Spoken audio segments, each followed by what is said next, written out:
There's a part of you that you don't want to see. Not because it isn't real, but because seeing it would mean confronting everything you've worked so hard to hide. Carl Jung called it the shadow, the place where we bury the pieces of ourselves that feel unworthy, shameful, weak, arrogant, angry, needy, broken. And yet, the shadow doesn't disappear just because you pretend it's not there. It waits, and it speaks, not in your own voice, but through your reactions to other people. That person you can't stand, that stranger whose laugh irritates you for no reason, that friend who always tries too hard, that person who's too confident, too emotional, too much. They are your mirror. Because the truth is hard to swallow. What triggers you the most in others is often what you've refused to accept in yourself.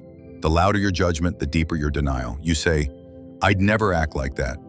But some part of you already does, or wants to, and you're afraid to admit it. So instead of owning the trait, you attack the one who carries it openly. You label them cringe, fake, annoying, but beneath the surface your shadow nods because it knows the truth you're too proud to face. The ego protects your image by pointing fingers. It would rather cast blame than allow you to see yourself clearly. But the wise ones, the ones who grow, they listen to the cringe. They lean into the trigger. They ask, "Why does this bother me so much? And what part of me is reflected here?" Maybe you hate people who boast, not because you're humble, but because you've never allowed yourself to feel proud. Maybe you judge people who cry easily because you've spent years bottling your own grief. Maybe that person you call too loud carries a voice you silenced long ago. When you start asking these questions, the shadow becomes a teacher, no longer a threat, but a guide back to wholeness. You begin to reclaim the parts you abandoned, the boldness, the softness, the mess, the truth. You stop needing to control how people show up because you're finally making peace with how you show up. And that peace, that's where real freedom begins. Everyone you meet is your mirror. Some reflect your light, others reflect what you've tried to bury, but both are you. Both are invitations to look deeper.